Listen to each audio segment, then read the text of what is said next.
Hey everyone, did you know about this? No, seriously? Sometimes I feel like I'm the only one asking the question, what even is friendship? Have you ever really thought about it? I asked people around me, and most hadn't. Some said they had friends, but none could actually explain what friendship was. Billions of people might not actually know what friendship is. We see it in movies, hear stories, read books, but in reality, friendship might not exist at all. Maybe it's just a fairy tale for grown-ups. Each of you could figure this out too, but it'll take a little thinking. I hadn't thought about it either, until one day, I kept having the same thought. Man, I wish I had friends. That's when I figured it might be part of a midlife crisis. I'd heard of those, but I never looked into it. Technically, I had everything a normal person's supposed to. Job, apartment, even a steam iron. My life looked like an IKEA catalog. I even have a kid. And one day, she said, "My suitcase is my friend. He's always there. I can sit on him, I can hide my teddy bear inside. He never interrupts me." I stopped. My kid had friends both at school and at home. And at home, her best friend was a suitcase. His name is Jonathan, by the way. Meanwhile, I'm a grown adult with a passport and a LinkedIn profile, and I can't name a single friend. Even my router gets offended when I call it my Wi-Fi bro. So I thought, I need to figure this out. What is friendship? If you're heading toward a goal, you should know what it looks like, otherwise, you'll just wander around and later pretend it was just a walk.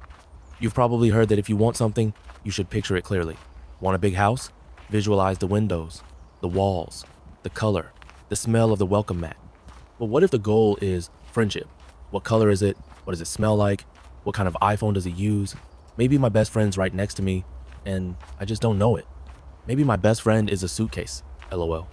Then I remembered this method I read in a self-help blog. It said if you're struggling with something, try to understand the core of it. Literally, look up the definition, observe how it works in others' lives, apply it to yourself. I figured, all right, let me try this method and break down this thing called friendship. I started with the definition, went to Wikipedia, typed in friendship. It said, friendship is an interpersonal relationship based on mutual affection, trust, shared interests, emotional attachment. And that's where I blinked. Mutual affection? Toward me? I think the coffee machine's the only one who likes me. Trust?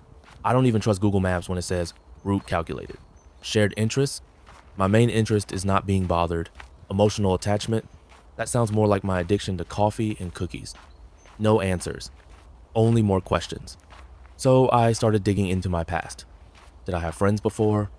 Maybe in school? We didn't have cell phones or internet, so we got together in someone's apartment, played Dindy, and ate instant noodles. We climbed around construction sites like goblins. Legal? Probably not. Fun? Absolutely. College? My dorm roommate and I used to drink beer from plastic bottles and say we were like brothers. More like brothers from different TV shows. Now he lives in Arizona, married to a fitness trainer, and runs a YouTube channel about herbs. As soon as we lived more than 10 miles apart, the brotherhood vanished, probably with USPS delivery. Who would I call a friend now? I occasionally text a coworker. We both hate our boss and love Fridays, but when Friday hits, we both vanish into our caves. We're basically bats. Meet on the ceiling, squeak a little, and then back to the dark. I started to panic. I'm 37, my back hurts, I've got a Spotify subscription, and zero friends. While other people are laughing it up in bars, I'm hugging the remote, wondering how many times I can rewatch The Office before it gets weird. So I started observing people. My brother? His friend is a guy from the garage. They fix a Nissan, complain about the weather, and talk about how everything used to be cheaper. Sister? Her bestie is someone she's been competing with for 20 years over who has the fancier holiday lights. Upstairs neighbor? Her best friend is her dog. Honestly, I get it. Dogs don't judge. Not even when you're watching Netflix in pineapple socks. My coworker said the woman he's secretly seeing calls him a family friend. So I guess he's practically the Godfather, just available Thursdays. And then it hit me. Everyone defines friendship in their own way. Some people think it's driving to IKEA together. Others say it's texting once every 6 months. Let's hang soon. Spoiler, you won't. Some say it's whoever loans you a drill. Or whoever doesn't flinch when you cry in the office restroom. I asked my parents. I even asked strangers in line. Everyone had their own version. It felt less like a concept, more like a genre of fiction. And everyone's writing their own version. I kept asking myself, how can one word mean so many different things? If I were an alien trying to figure out what friendship means, I'd have jumped back in my spaceship and left. One person says friendship is a feeling. Another says it's a relationship. Third says it's when someone remembers you, even if you're blocked. Between a dog is man's best friend and friends with benefits, even Google gets confused. And then, bam, it hit me. Maybe friendship isn't real. Real things don't vary that wildly. It's not a biological organ, not a chemical element, not something you can toss in a shopping cart. It's a thought, a concept, like office culture, or the life of the party. And if friendship is just an idea, then no one should suffer from not having it. That's like crying over not having Harry Potter's wand. Or getting upset Santa skipped your office party, maybe you just weren't invited. And you know what? Once I got that, I stopped suffering. I can't even remember when the feeling left. It just dissolved, like it was never there. I stopped doom scrolling to see who's hanging out without me. I stopped trying to be friendly. I stopped searching. I just started living. Now, I can't even imagine caring about friendship. When I think about it, what I really wanted was to do something fun like back when I was a kid. And because back then fun usually happened with someone, I thought I missed friends. But actually, I just missed the fun. Some might say, this is nonsense. Philosophy, coping, one of those psychology blog tricks. But I'll say this, if you don't understand what's real and what's made up, you can get yourself into real trouble.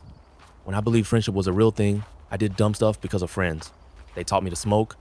Kids in rough neighborhoods break the law for their bros, then wonder why the cops didn't respect the loyalty. In addiction recovery, the first step is cutting ties with old friends, because they're the ones who pull you back under. Some people lose their partner to a friend, others their money. Think about it. Have you ever been told, come on, we're friends, do this for me? If you spend your life chasing an illusion, you'll never catch it, and you'll always feel like something's missing. So if you're worried you don't have friends, try this method. Figure out what friendship even means. Look up the definition, watch how others use the word, ask yourself what it means to you. And maybe, just maybe, you'll realize what I did. Friendship is just a thought, a label, an idea, and no one needs to suffer over made up stuff. That's all I wanted to share in this video. Take care of yourselves and your suitcases. See you in the next videos. Bye guys.